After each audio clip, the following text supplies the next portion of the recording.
Cette femme de 68 ans a été confondue par des caméras de surveillance. Imperméable en plastique, capuche sur la tête, on la voit dans ce hall d'immeuble transporter un corps démembré dans différents sacs plastiques et une marmite.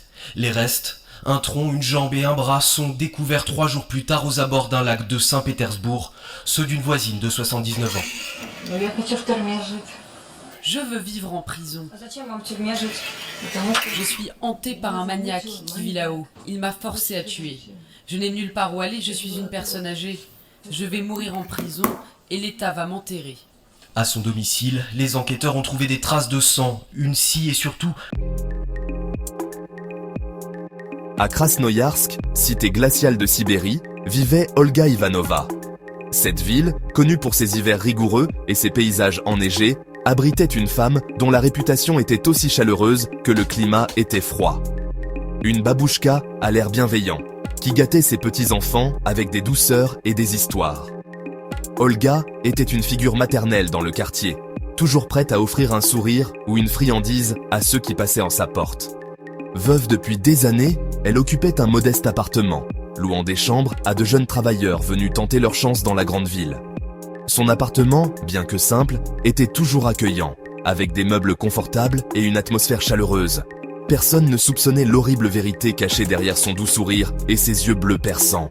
Ses yeux, qui semblèrent pleins de sagesse et de gentillesse, cachaient en réalité des secrets sombres et troublants. Olga était réputée pour sa générosité. Elle offrait souvent des repas chauds à ses locataires, s'inquiétant de leur bien-être avec une attention maternelle. Les jeunes travailleurs, loin de leur famille, trouvaient en elle une figure réconfortante. Elle offrait souvent des repas chauds à ses locataires, s'inquiétant de leur bien-être avec une attention maternelle. Les jeunes travailleurs, loin de leur famille, trouvaient en elle une figure réconfortante. Ils appréciaient ces plats faits maison, qui leur rappelaient les saveurs de leur enfance. Pourtant, une ombre planait sur cette hospitalité de façade. Des rumeurs commençaient à circuler, des chuchotements dans les couloirs sombres de l'immeuble. Certains locataires parlèrent de bruits étranges, la nuit, de murmures inquiétants qui semblaient provenir des murs mêmes de l'appartement. Une ombre faite de chuchotements et de disparitions inexpliquées. Des jeunes gens, venus chercher fortune à Krasnoïarsk, disparaissaient sans laisser de traces. Les voisins, d'abord incrédules, commencèrent à se poser des questions. Pourquoi ces disparitions semblaient-elles toujours liées à l'appartement d'Olga ? Pourquoi les jeunes travailleurs qui louaient chez elle semblaient-ils s'évaporer dans la nature ? Les autorités, alertées par ces disparitions, commencèrent à enquêter. Mais Olga, avec son sourire bienveillant et ses yeux perçants, semblait toujours au-dessus de tout soupçon. Les mystères s'accumulaient et la vérité, aussi glaciale que les hivers sibériens, restait enfouie sous une couche de mensonges et de tromperies. Au fil des mois, les locataires d'Olga commencèrent à mystérieusement disparaître. D'abord un jeune ouvrier, parti sans laisser d'adresse. Puis une étudiante, dont le téléphone sonnait dans le vide. Les familles inquiètes alertèrent la police, mais les recherches restaient vaines. Krasnoïarsk, ville tentaculaire, engloutissait les destins tragiques comme autant de flocons de neige dans la tourmente hivernale. Certains locataires évoquaient des bruits étranges la nuit, des gémissements étouffés provenant de la chambre d'Olga. D'autres mentionnaient une odeur nauséabonde, métallique, imprégnant les couloirs de l'immeuble. Mais personne n'osait accuser la vieille dame, figure maternelle rassurante dans un monde souvent cruel et impitoyable. L'affaire échappait aux policiers lyonnais, aux policiers locaux, jusqu'à l'arrivée de l'inspecteur Boris Volkov, un homme à la détermination d'acier et au flair infaillible. Les autorités locales étaient déconcertées par une série de meurtres mystérieux qui avaient secoué la petite ville de Krasnoïarsk. Les indices étaient rares et les pistes semblaient toutes mener à des impasses. C'est alors que Volkov, connu pour sa capacité à résoudre les affaires les plus complexes, fut appelé à la rescousse. Son arrivée apporta un nouvel espoir à une communauté en proie à la peur et à l'incertitude. Venu de Moscou, il avait été envoyé à Krasnoïarsk pour résoudre une série de meurtres non élucidés. Le voyage en train à travers les paysages enneigés de la Sibérie lui donna le temps de réfléchir aux détails de l'affaire. Chaque arrêt du train semblait le rapprocher un peu plus de la vérité. À son arrivée, il fut accueilli par un froid glacial et une atmosphère de méfiance. Les habitants, bien que réticents, espéraient que l'inspecteur de la grande ville pourrait enfin mettre un terme à leur cauchemar. Intrigué par les disparitions chez Olga Ivanova, il décida d'examiner ce qui semblait être, au départ, une simple série de fugues. Olga, une vieille dame vivant seule, avait signalé plusieurs disparitions de jeunes gens qui venaient de l'aider avec ses tâches ménagères. Les autorités locales avaient initialement pensé que ces jeunes avaient simplement quitté la ville pour chercher de meilleures opportunités. Cependant, Volkov sentait qu'il y avait plus à cette histoire. Il passa des heures à examiner les dossiers des disparus, cherchant des liens et des motifs cachés. Volkov commença par interroger les familles des disparus, puis les voisins d'Olga. Les familles étaient dévastées, leurs récits remplis de douleur et de confusion.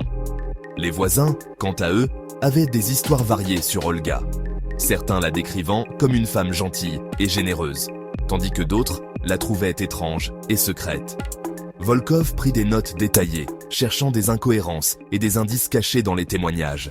Il découvrit rapidement des contradictions dans les récits de la vieille dame. Olga semblait cacher quelque chose, et ses réponses évasives ne faisaient qu'augmenter les soupçons de Volkov. En fouillant plus profondément, il trouva des documents et des objets qui ne correspondaient pas à l'histoire qu'elle racontait. Chaque nouvelle découverte renforçait l'idée que quelque chose de sinistre se cachait derrière ces disparitions. Pourquoi refusait-elle obstinément l'accès à sa cave? La cave d'Olga était verrouillée, et elle semblait terrifiée à l'idée que quelqu'un y entre. Volkov savait que la clé de l'énigme se trouvait probablement derrière cette porte. Il passa des heures à essayer de convaincre Olga de le laisser entrer, mais elle restait inflexible. La tension montait, et Volkov sentait que le temps pressait. Pourquoi ces poubelles contenaient-elles si peu de déchets alimentaires pour une femme vivant seule? En examinant les poubelles d'Olga, Volkov remarqua qu'elles étaient presque vides. Pour une femme vivant seule, cela semblait étrange. Où allaient tous les déchets? Cette observation ajouta une nouvelle couche de mystère à l'affaire. Volkov savait qu'il devait agir rapidement pour découvrir la vérité avant qu'il ne soit trop tard. Muni d'un mandat de perquisition, l'inspecteur Volkov et son équipe investirent à l'appartement d'Olga Ivanova. Ils avaient reçu des informations troublantes sur des disparitions mystérieuses dans le quartier, et toutes les pistes les menaient à cette adresse. L'appartement, situé dans un vieil immeuble délabré, semblait anodin de l'extérieur, mais l'intérieur racontait une toute autre histoire. L'odeur putride qui les accueillit confirma leurs pires craintes.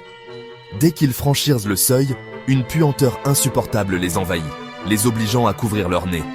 Cette odeur nauséabonde semblait provenir des profondeurs de l'appartement, comme si quelque chose de terriblement sinistre y était caché depuis longtemps. La cave, verrouillée à double tour, dissimulait un spectacle macabre. Après avoir forcé la porte, les policiers découvrirent un escalier sombre menant à un sous-sol lugubre. L'atmosphère y était encore plus oppressante, et chaque pas résonnait comme un écho sinistre dans ce lieu de cauchemar. Des ossements humains, soigneusement découpés, jonchaient le sol. Les policiers, horrifiés, réalisèrent qu'ils se trouvaient au cœur d'une scène de crime des plus atroces. Les os, blanchis et disposés méthodiquement, témoignaient d'actes de barbarie inimaginables. Chaque fragment d'os racontait une histoire de souffrance et de mort. Des bocaux remplis d'un liquide visqueux, dans lequel flottaient des organes humains, s'alignaient sur des étagères. Ces bocaux, soigneusement étiquetés, contenaient des morceaux de corps humains préservés dans un état de décomposition avancé. Les policiers, dégoûtés, comprirent qu'ils avaient affaire à un esprit malade et dérangé. L'horreur ne s'arrêtait pas là. En explorant davantage le sous-sol, ils découvrirent d'autres éléments troublants.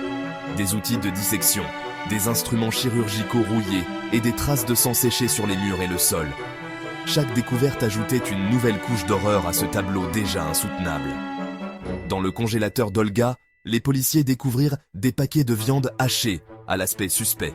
Ces paquets, soigneusement emballés, semblaient être destinés à une consommation future. Les policiers, incrédules, se demandèrent si cette viande pouvait être ce qu'ils redoutèrent le plus. Les analyses ADN confirmeront plus tard l'impensable. Il s'agissait bien de chair humaine. Les résultats des tests furent un choc pour toute l'équipe, confirmant que les paquets de viande trouvés dans le congélateur étaient en réalité des restes humains. Cette révélation fit l'effet d'une bombe, non seulement pour les enquêteurs, mais aussi pour toute la communauté. Olga Ivanova, la gentille mamie de Krasnoïarsk, était une cannibale. L'arrestation de cette vieille dame, connue pour sa gentillesse et sa générosité, bouleversa le quartier. Les voisins, sous le choc, n'auraient jamais imaginé que derrière cette façade bienveillante se cachait une criminelle d'une telle cruauté. L'affaire fit les gros titres, et Olga Ivanova devint tristement célèbre comme l'une des plus terrifiantes tueuses en série de l'histoire.